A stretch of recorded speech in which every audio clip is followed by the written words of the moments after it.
All right, in this next lesson, we're going to be talking about daycares, dog parks, and play dates. So when we get a puppy, they have so much energy and they have so much energy to spend that it's exhausting.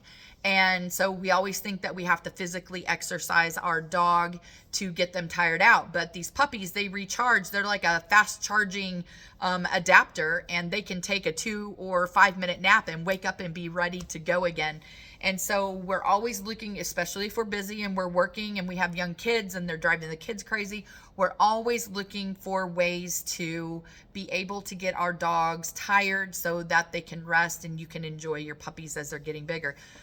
The problem with using daycares and going to dog parks is that you are lessening your value to your dog. And so what happens is every dog that they see, they go ape over, right? They're like, oh my gosh, there's a dog, I get to play. And they're pulling and they're lunging and they're barking and trying to go those dogs. And so you no longer have value. You're trying to get them to focus on you. You're trying to get them to do all these things to get them to calm down. And it's because as soon as you let them loose in this dog park, or as soon as you hand your leash over to the person at daycare, these dogs get to do whatever they want to. So I'm going to cover both of them. Let's talk about dog parks first. I am not 100% against dog parks. If you can go at a time of day, and you want to go because your yard's not big enough or you don't have a yard, I have no problems with that. If you go at a time of day that there's no other dogs in the dog park, or maybe you and your friend, your dogs are buddies, and so you guys hook up and you go to a dog park. There is no reason when somebody else pulls up, you go, hey, excuse me, would it be all right if we leash up our dogs really quick and get out of here before you come in? And so this is because you don't know how other people's dogs are going to react to your dog. You may have a 5-year great experience at a dog park, and then all of a sudden one day somebody lets in a blankety blank breed, and that dog comes in and it's the fun police, and your dog's so friendly and it's like, hey, nice to meet you. And this dog just jumps on your dog and attacks your dog. And of course, you know, the other person's going, oh no, what did your dog do to my dog? And nobody's watching because everybody's on their phone doing this while their dogs are out playing with the other dogs. And so it takes one time to ruin your dog's temperament. And what I mean by that is you can have a dog that's like, hey, there's a dog, cool. Every one of my Goldens, because we go to trials and we go to farmers markets, and I train my dogs that I'm the most important person when my dog's on a leash. So they're paying attention to me. They're not trying to pull to get to other dogs or anything like that. And so when I take my dogs places and there's other dogs, I'm going to make sure that when somebody's walking at me like this and they're like, hey, can my dog say hi to yours? I'm going to say, oh, you know, I don't let my dogs go nose to nose on leash with you know, another dog. And sometimes we have to tell them again because they keep following you and they're letting their dogs stick their dogs up nose up your dog's rear end. But when you're in a dog park, what happens is you have no control, and some of these dog parks are pretty large, and so unless you're walking around and following your dog everywhere, what happens is you don't know what's happening to your dog. Things that are inappropriate at dog park are humping, another dog posturing your dog all the time, another dog constantly jumping on your dog's back or nipping at the back of your dog's feet and things like that. That's not fun play for your dog. And so there's something called one event learning.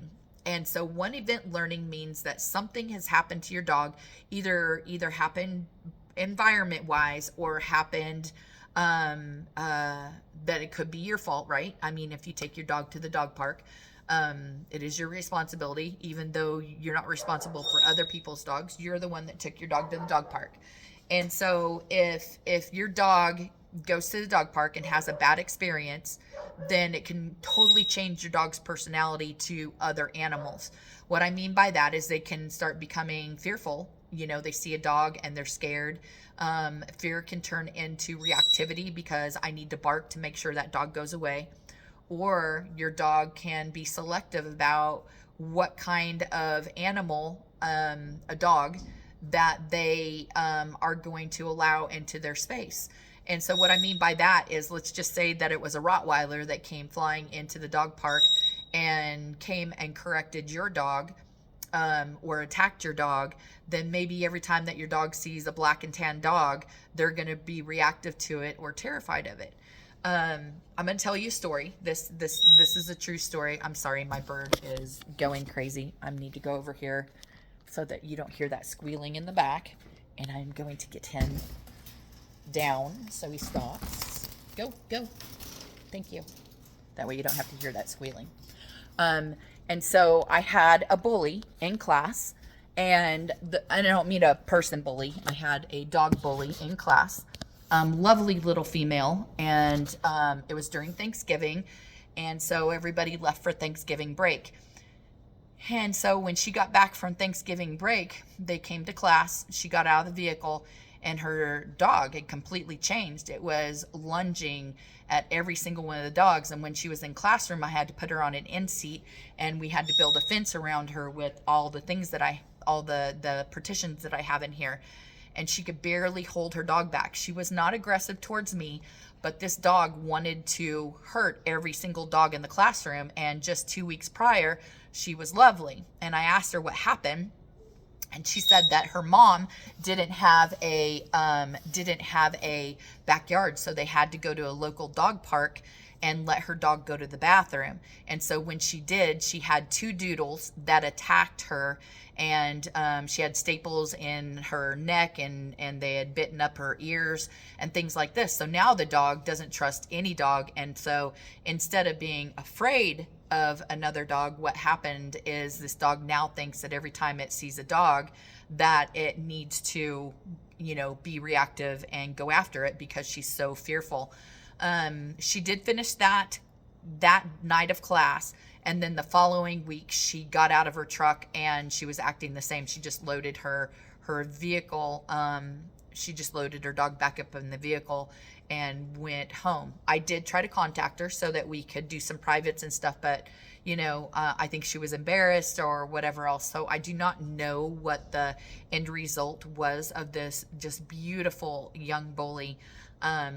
But that's what one event learning does. And so whatever your breed is or your mix is, you can follow these dog sites, and you'll see some people that swear upon dog parks, and then you'll see the ones where it just took one time for their dog to get attacked and they were never the same. They can't go on walks anymore because their dogs are trying to get after, or bark or lunge at the dogs that are coming. And so that's why I don't like dog parks.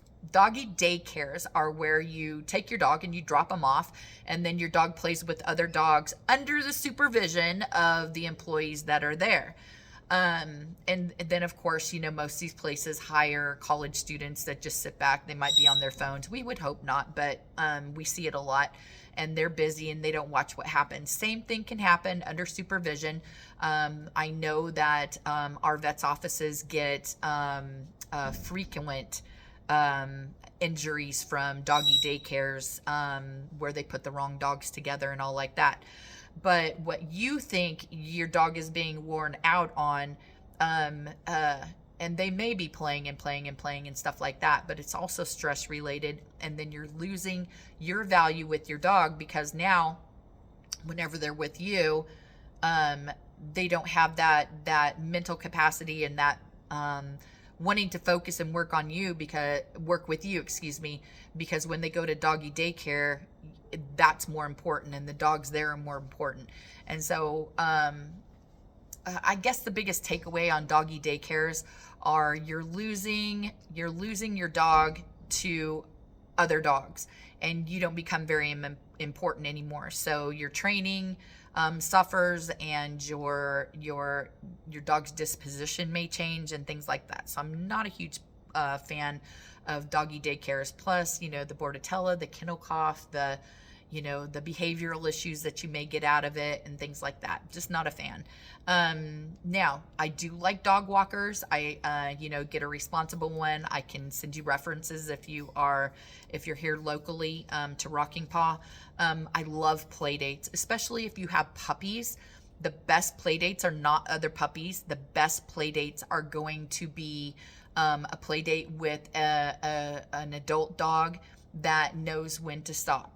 And it's not about correcting the puppy, but they know when to stop, and they tell the puppy when the time is to stop, and when it's too much. They teach the puppy to shake things off, and it's just so much better play, because you put two puppies together and this is what happens. Hey, what are you doing? Well, what are you doing? And of course, I'm just using this as an example, like a human. But then one pushes harder, and then now you have this brawl between these two puppies, and you're like, oh my gosh, my puppy's never done this to another puppy. It's like two little boys, right? A little boy pushes, another little boy pushes back, a boy punches, the other one punches harder, and now all of a sudden they're just duking it out. Puppies are exactly the same.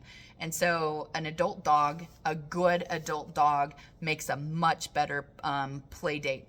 Ember is an amazing person to put with puppies, and Valkyrie's super good, who is Ember's daughter. Madison is fantastic, and so when we have puppies that are board and training or boarding here, they teach them how to play. They're not in their face. They teach them to chase and to be chased, and to play with toys and stuff like that, and that's appropriate.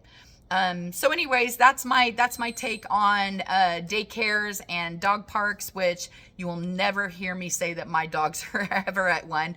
And remember what I told you earlier in the other video, that just because it works for me or it doesn't work for me doesn't mean that it won't fit in your lifestyle. And I understand that, but I just want you to know the dangers of using both of those, and how important it is that you wanted to get a dog, and you want this dog to be your best friend and to be the dog that you can take everywhere and be your partner. And if you're using both these places, you're going to lose your value.